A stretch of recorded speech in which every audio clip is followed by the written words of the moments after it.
Hey everyone, and welcome back for another deep dive. Today we're going to be tackling something that's kind of always there, but we don't always talk about it directly. It's this idea of a cultural battle. It's this constant back and forth, this push and pull over ideas and values, and it's happening all around us. It really shapes the world we live in. And the really cool thing is, you sent us some sources for this deep dive, some Spanish language sources, which I think adds a whole other layer of understanding to this whole concept. So to help us untangle all of this, we have our experts. Thanks for having me. And yeah, you're so right. Those Spanish sources, they bring a really unique perspective to the table. You know the term, la batalla cultural, which translates to the cultural battle. Really, I think it captures the intensity of this whole struggle. Yeah. When I hear that phrase cultural battle, I kind of imagine this like invisible battlefield where different groups are like constantly vying for influence. Yeah, exactly. And to understand why this matters to you, we really need to clarify what's at stake in these battles. It's not about physical territory like we might typically think of with the battle. It's about something much deeper, the hearts and minds of people. These battles are about influencing the dominant ideas, the beliefs, and the cultural norms within society. They shape who we are and what we believe collectively. So it's less about like armies and tanks. Yeah. And more about ideologies clashing. Precisely. And the players in this arena are far more diverse than you might think. Of course, there are the political groups, but you also have social movements, intellectuals, religious institutions, even corporations, all vying to shape these dominant narratives. Hold on, corporations too. I never really thought of them as cultural warriors. Yeah. Oh, absolutely. Think about the ways brands try to align themselves with certain values or social causes. I mean, that's a form of cultural influence, right? They're trying to win you over, not just as a customer, but as someone who shares their worldview. And here's the thing, even you are a participant in this. Every time you share an opinion, vote in an election, or even just choose what movie to watch, you're engaging in this cultural battle, whether you realize it or not. Wow, that is a lot to take in. So if we're all part of this battle in some way, where exactly are all these ideological skirmishes happening? Well, your sources point to several key arenas where these battles are playing out. The most obvious one is the media, both traditional outlets like newspapers and television, and the digital giants like social media and podcasts.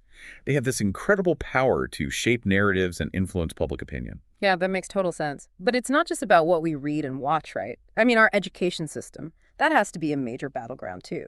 You hit the nail on the head. Schools and universities play a critical role because they're shaping future generations. Think about the debates over what history is taught, what literature is included in the curriculum. Those are all reflections of these larger cultural battles. It's like those textbook controversies you always hear about, Right. where different groups are pushing for their version of events to be included. Exactly. What gets taught and how it's framed can have a huge impact on how young people understand the world and their place in it. But the battle doesn't stop there, even when you're just trying to relax and watch a movie or listen to music. You're still encountering cultural messages and values. Arts and entertainment are powerful tools for shaping our worldview, often in very subtle ways. That's so true. I never really thought about it like that before. But I mean, every movie, song, book, it all has a point of view, a message it's trying to convey. Absolutely. And don't forget about the realm of politics and law. That's where the rubber meets the road, where these abstract cultural battles translate into concrete policies and legislation, the public debates, the campaigns, the laws that get passed, they all reflect the cultural values that are gaining traction in society. So it's like this giant web of influence, and we're all kind of caught in it. And it sounds like we've only just begun to explore the different arenas where these battles are being fought. We've only just scratched the surface. There are even more fascinating arenas to explore, like religious and philosophical institutions that shape our ethical frameworks, public spaces where ideas are exchanged and debated, and even— Wait, don't tell me. Even science and technology get caught in the crossfire. You got it. Yeah. You might think of science as this purely objective field, but the reality is that scientific discoveries and new technologies often spark ethical debates that can completely reshape society. Okay, that's kind of mind-blowing. But give me an example, because I'm having trouble wrapping my head around how science could be a battleground. We'll look no further than one of your sources. In the current debate surrounding artificial intelligence. Oh, right. AI is everywhere these days. What kind of cultural battle is brewing around that? It's a multifaceted battle, and it's heating up quickly, one of your sources. A recent news story. It highlights how a group of over 100 prominent individuals, including tech leaders and academics, signed this document. expressing serious concerns about AI's potential impact on citizens and institutions. So it's not just sci-fi fantasies anymore. People are really starting to grapple with the real-world implications of AI. Exactly. And this debate goes way beyond just the technology itself. It raises these profound questions about ethics, social impact, and even the very definition of what it means to be human. This is where I start to feel a little uneasy. I mean, AI seems to be developing at lightning speed, and it's hard to know what to make of it all. That unease you're feeling, it's shared by many. We're venturing into uncharted territory here. And there are valid concerns on all sides. That's why this conversation is so important. We need to unpack these concerns and understand the different dimensions of this cultural battle around AI. All right, let's do it. But where do we even begin? I mean, AI seems so complex. There are so many different angles to consider. We can start by looking at the ethical concerns. Your sources touch on issues like data privacy, algorithmic bias, and the potential for job displacement. These are not just theoretical problems. They have real-world consequences for individuals and society as a whole. And, those concerns about data privacy and job displacement, those are really just the tip of the iceberg. When it comes to this cultural battle over AI, the deeper we dive into this arena, the more we uncover these profound questions about the social impact of this technology. Okay, so beyond the immediate worries about privacy and jobs, what kind of broader social impact are we talking about here? Well, it's about how AI could fundamentally change the way we live, work, and relate to each other. Think about the potential for AI to reshape our education system, our healthcare system, even our political landscape. Yeah, I can see how that would get people fired up. It's like AI is touching every aspect of our lives, and we're only just beginning to grasp the implications. And that's exactly why this debate is so heated. People are trying to wrap their heads around what this means for our future. And there are no easy answers. Some see AI as this force for good, with the potential to solve some of humanity's biggest challenges. Others see it as a potential threat, something that could erode our autonomy and exacerbate existing inequalities. It's like we're standing at a crossroads, and the path we choose will have a huge impact on the world we create. No pressure, right? Right. And that brings us to another crucial dimension of this battle, the question of regulation. Your sources highlight this growing debate over whether and how governments should intervene in the development and deployment of AI. That makes sense. I mean, if AI has the power to reshape society so profoundly, it seems logical that we'd want some guardrails in place. Yeah. But I mean, isn't that easier said than done? It's incredibly complex. There are so many different perspectives on this, and finding common ground is proving to be a major challenge. Some argue for strict regulations to prevent potential harms, while others fear that overregulation could stifle innovation and prevent AI from reaching its full potential. It's like trying to hit a moving target. By the time you've crafted regulations, the technology has already evolved. But doing nothing seems incredibly risky too, given all the potential consequences we've been talking about. You've captured the dilemma perfectly, and that's why this debate is so crucial. We need to find a way to balance the need for innovation with the need for responsible development. This whole AI conversation is really making me think about how cultural battles aren't just about abstract ideas. They're about the concrete choices we make as a society, and those choices have very real consequences. Absolutely, and this example of AI also illustrates how these battles are rarely about one side completely dominating the other. It's more like this constant push and pull with different perspectives vying for influence. I see that.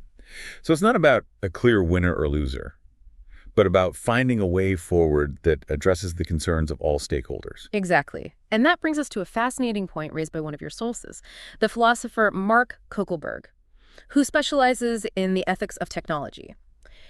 He offers a really thought-provoking perspective on the goals of AI development. Okay, I'm intrigued. What does Kokelberg have to say about all of this? Well, he argues that we need to be more critical about what we're trying to achieve with AI. And one of your sources he's quoted as saying something along the lines of, I don't see why we would need artificial general intelligence because it's basically an imitation of human intelligence, and we already have that.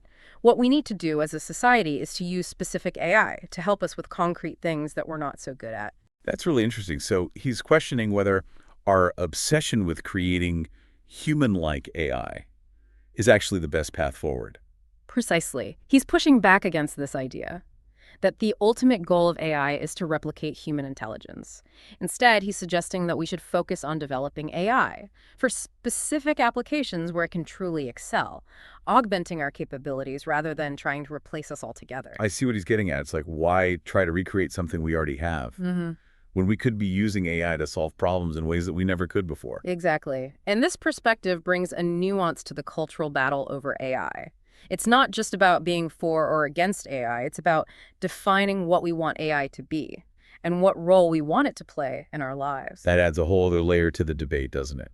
It's not just about regulating the technology, but about shaping its very purpose and direction. And that's what makes this cultural battle so fascinating. It forces us to grapple with some of the most fundamental questions about our values, our aspirations, and the kind of future we want to build. And it reminds us that we all have a role to play in shaping that future. We're not just passive bystanders. We can choose to engage in these debates, to educate ourselves, and to advocate for the kind of world we want to see. I couldn't agree more. And this brings us back to the broader point about understanding these cultural battles. The example of AI is just one of many arenas where these ideological clashes are playing out. But the underlying dynamics are often very similar. So whether we're talking about AI, education, or any of the other arenas we've discussed, these battles are ultimately about shaping the dominant narratives that guide our society. Exactly. And recognizing these patterns can help us become more informed and discerning participants in these debates. It's about developing that critical lens, asking those tough questions, and understanding the stakes involved. So how can we apply those critical thinking skills to all the other arenas where these cultural battles are raging? It feels like everywhere we turn, there's another ideological clash unfolding. You're right, it can feel overwhelming. But that's all the more reason to equip ourselves with the tools to navigate this complex landscape. And one of the most powerful tools we have is the ability to diversify our sources of information. You mean not just relying on one news outlet or one social media platform for all our information? Precisely. It's about seeking out diverse perspectives, challenging our own assumptions, and exposing ourselves to different ways of thinking. It's like having a balanced diet for our minds. I love that analogy. Just like we need a variety of nutrients to stay healthy, Yeah. we need a variety of viewpoints to stay intellectually engaged and informed. And it's not just about the quantity of information we consume, but also the quality. We need to be critical of the sources we rely on and ask ourselves, who's creating this message? What's their agenda? What are they leaving out? It's like becoming a detective, looking for clues and piecing together the bigger picture. But let's be honest, it's not always easy to do this, especially with the sheer volume of information that's bombarding us every day. You're absolutely right. It's a constant challenge, and it's easy to feel overwhelmed. But here's the thing. We don't have to be experts on every issue. We can start by focusing on the topics that we're passionate about, the issues that resonate with our values. That's a good point. It's about finding those areas where we feel compelled to dig deeper, to learn more, and to make our voices heard. Exactly. And it's also important to remember that we don't have to engage in every battle. Sometimes it's about choosing our battles wisely and focusing our energy on the issues where we feel we can make the most impact. I see what you mean. It's about being strategic and intentional with our engagement. But sometimes it feels like even when we try to be informed and engaged, we're still just pawns in a larger game. I understand that feeling. These cultural battles can feel like a game of tug-of-war, with powerful forces pulling us in different directions. But it's important to remember that we're not powerless. We have agency. We can choose to resist those forces, to think critically, and to make our own choices. That's empowering. Yeah. But how do we translate that individual agency into collective action? I mean, these cultural battles are playing out on such a large scale. Yeah. It's hard to know where to even begin. I don't know about you, but this deep dive into cultural battles, it's really been a journey. Yeah. It's amazing to me how all these ideological clashes, they're happening all around us, shaping the world in ways we don't even realize. It really is. It's like we've pulled back the curtain, Right. and we're suddenly seeing all these intricate power dynamics that are influencing everything, from the technology we use to the stories we tell ourselves. I think the thing that has struck me the most through all of this is that we're not just passive bystanders. We all have a role to play, whether Yeah. we're consciously aware of it or not. That is such a crucial point, and I think recognizing that agency, it can feel both empowering and a bit daunting at the same time. Oh, definitely daunting. It's Yeah. like, okay, I have a role to play, but where do I even begin? Man, this whole conversation has made me realize how much I've been on autopilot, just absorbing information without really questioning it. That's a really common experience. I mean, we're constantly bombarded with messages. It's easy to get swept up in the current. But what we've been exploring in this deep dive is how to become more conscious navigators of this cultural landscape. So it's about developing that critical eye, that ability to step back and ask those tough questions like, Okay, who's benefiting from this message? What are they trying to get me to believe? Exactly. And it's not about being cynical or suspicious of everything. It's about cultivating a healthy skepticism.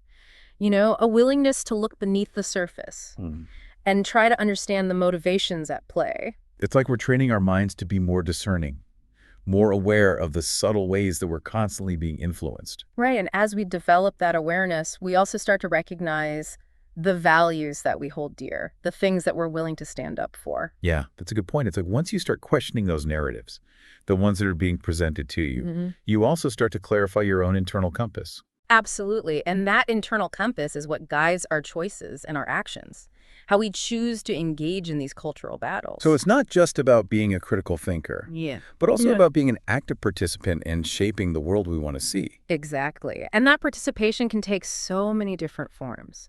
It might be as simple as having a thoughtful conversation with a friend, or as involved as organizing a protest or running for office. The key is to find those ways that feel most authentic and impactful to us, right? Absolutely. There's no one-size-fits-all approach here. What matters is that we're showing up, we're engaging in these conversations, and we're using our voices to contribute to the cultural landscape. I think one of the biggest takeaways for me from this whole deep dive is that we have more power than we often realize. Even small acts of awareness and engagement can make a difference. I completely agree. It's easy to feel so powerless when we're confronted with these large-scale cultural shifts, but it's important to remember that change happens incrementally. One conversation, one action, one vote at a time. So it's not about trying to single-handedly change the world, but about playing our part in the collective effort. Exactly. And it's about finding those points of leverage, where we can make the most impact, whether it's in our personal relationships, our communities, or on a broader societal level. I'll tell you, this whole conversation, it's really shifted my perspective. I'm feeling less like a passive observer and more like an active participant in shaping the world around me. That's wonderful to hear. And I hope this deep dive, it's inspired our listeners to approach the world with a renewed sense of curiosity, critical thinking, and a willingness to engage in these important cultural conversations. Me too. It's been an incredible journey exploring all these ideas with you. And as we wrap up, I want to leave our listeners with a final thought. Please hear. The battle for your mind is ongoing, but it's not something to be feared. It's an invitation to engage, to question, to learn, and to contribute to the creation of a world that reflects our values and aspirations. Beautifully said. And remember, knowledge is power. The more we understand about the forces shaping our world, the better equipped we'll be to navigate these complex cultural landscapes and create the future we desire. On that note, we want to thank you all for joining us on this deep dive into cultural battles. We hope it sparked some new insights and inspired you to continue exploring these fascinating and always evolving dynamics. Yes, until next time, keep questioning, keep learning, and keep shaping the world around you. And don't forget to check out those Spanish language sources. They offer such a unique and valuable perspective on this global phenomenon. Happy exploring. This has been The Deep Dive. Thanks for listening.